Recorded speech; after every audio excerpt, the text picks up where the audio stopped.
G'day mates. Today we're going somewhere most people wouldn't dare to even dream of. We're heading to the razor's edge of human potential, a place where a single mistake isn't just a setback, it's the end. Imagine standing thousands of feet above the ground. There are no ropes, no safety nets, no second chances. This isn't a nightmare, it's a discipline. It's a calling for a rare breed of individual who seeks the ultimate test of mind, body, and spirit. This is the world of free solo climbing. Our story takes place in a cathedral of stone, Yosemite National Park, California, and at its heart stands a monument to nature's power, El Capitan. This is not just any rock, it's a 3,000-foot sheer granite monolith that towers over the valley floor. To climbers, it is the ultimate prize. For decades, the world's best have come here to test their skills. Now, picture that same wall. But this time, strip away all the gear. Take away the ropes, the harnesses, the friends, the cams, and the anchors. All that's left is the climber, alone. But then, one man decided the impossible was worth a try. His name is Alex Honnold. To the outside world, he was a quiet, unassuming guy living out of his van.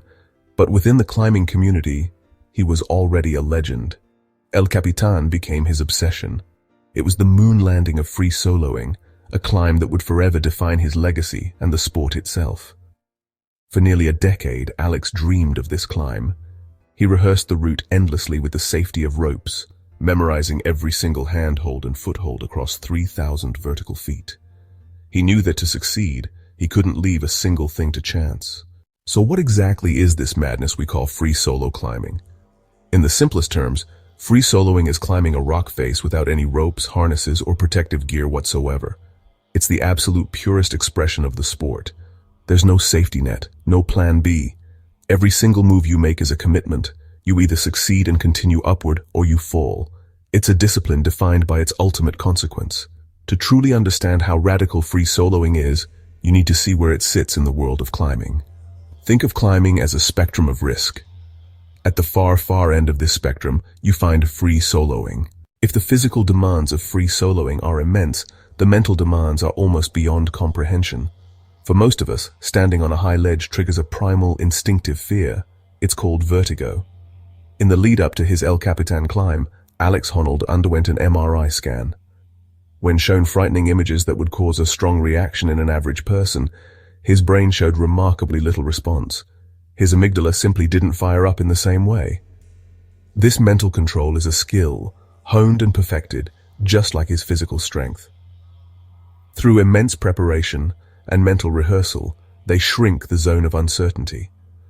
By the time he steps onto the rock, he has already successfully completed the climb in his mind 100 times. The journey from dream to reality was paved with obsessive, almost scientific preparation. Alex climbed the freerider route with ropes more than 50 times.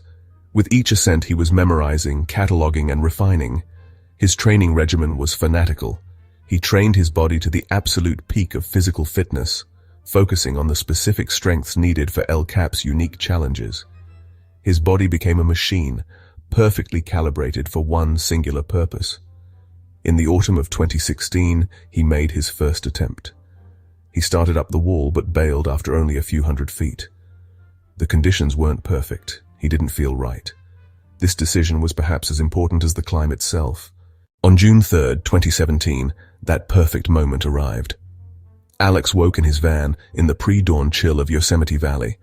At 5:32 a.m., under a sky just beginning to lighten, he stood at the base of Freerider. He took a deep breath, chalked up his hands, and began to climb. The first moves were the beginning of a vertical dance he had choreographed for years. He moved with an eerie calm and efficiency, his body flowing up the rock. The years of rehearsal paid off as he dispatched the lower sections with practiced ease. The psychological crux of the climb lay 2,000 feet up, the boulder problem. This short but technically demanding sequence involved a powerful karate kick-like move.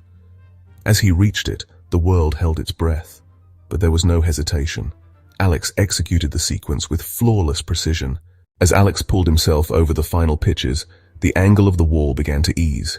He could see the summit ridge, the final destination of his decade-long dream. He moved through the last few hundred feet with the same steady, rhythmic pace he had maintained throughout the entire climb. At 9:28 a.m., just 3 hours and 56 minutes after he started, Alex Honnold pulled his body over the final ledge and stood on the summit of El Capitan. He had done it. He stood alone on the top, having completed what climbing legend Tommy Caldwell would later call the moon landing of free soloing. The news of his ascent spread like wildfire. It was a feat of such magnitude that it transcended the sport itself. Alex hadn't just climbed El Cap, he had redefined the boundaries of what was humanly possible. His climb was documented in the Academy Award-winning film Free Solo. To understand how a man like Alex Honnold can climb a 3,000-foot wall without a rope, we first have to look at the machine that performs the work, his body. A free soloist's most critical assets are their hands and fingers. The tendons in their forearms are like steel cables. The free solo of El Capitan took just under 4 hours. 4 hours of near-continuous high-stakes physical exertion. Finally, there's a unique physical trait, an incredible sense of body awareness or proprioception. He knows with pinpoint accuracy where every part of his body is in space. Long before Alex Honnold became a household name, the vertical world was being explored by a different breed of pioneer. In the 1970s, climbers like Hot Henry Barber and John Bachar were the first to show that free soloing could be a legitimate expression of climbing mastery. In the 21st century, the torch has been passed to a new breed of soloist. Athletes like the late Ueli Steck and Hans-Jörg Auer combined the boldness of the pioneers with modern training science. They are all part of a unique lineage, exploring the most extreme edges of human potential. So we arrive at the ultimate question: why? Why would anyone risk certain death for the sake of climbing a rock? In a world cushioned by safety nets and routine, free soloing offers an experience of absolute consequence. It is a powerful antidote to the mundane. This search for intense experience is not a death wish. It's the exact opposite. It's a life wish. It's a desire to feel life at its most vibrant, its most precarious edge. The ever-present danger strips away everything but the present moment. In the end, what are we left with when we look back at the story of Alex Honnold and the legends of free solo climbing? We are left with a profound sense of awe. It's a story that transcends rock climbing and speaks to the fundamental human spirit, the desire to push boundaries and discover our potential. The legacy is not an encouragement for everyone to abandon their ropes.